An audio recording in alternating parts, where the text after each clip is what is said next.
As we know, the 10th anniversary of 9/11 is next month, and one big reason there hasn't been another major attack on the U.S. since then is a series of preventative measures taken by the FBI. New York Times bestselling author Ronald Kessler reveals some of them in his latest book, The Secrets of the FBI. Mr. Kessler, good morning. Hey, good to be with you. FBI Director Robert Mueller doesn't give many interviews. He spoke with you on the record. What does he attribute the lack of any major attacks since 9/11 to? A whole change in the direction of the FBI to make it a prevention agency rather than one that emphasizes prosecution and putting people in jail. Of course, the CIA also has been very important.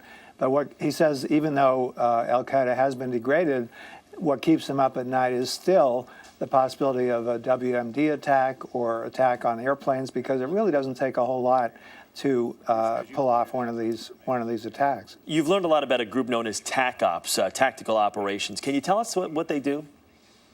This is a top secret team, actually 7 teams of 10 agents each, who are essentially court-sanctioned burglars, as they describe themselves.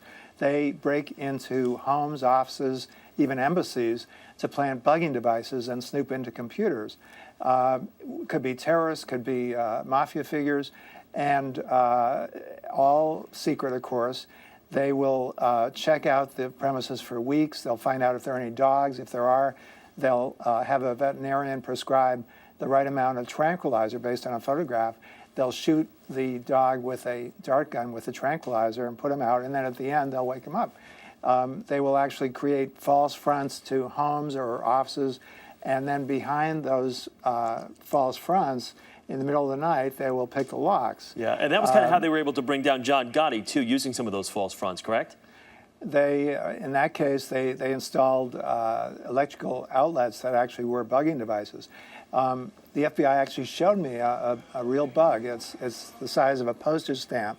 And when this particular agent, who's the executive assistant director of the FBI and used to be on TAC Ops, Louis Griever, was beginning to tell me some of these secrets, I actually thought to myself, am I going to be arrested or is he going to be arrested? And actually the agent, who is the public affairs person sitting in, interjected and said, is this something that we can be telling him? Yeah. So really unprecedented that these secrets would come out. All right. Ronald Kessler, thank you very much. We appreciate you taking the time this morning. Thank you.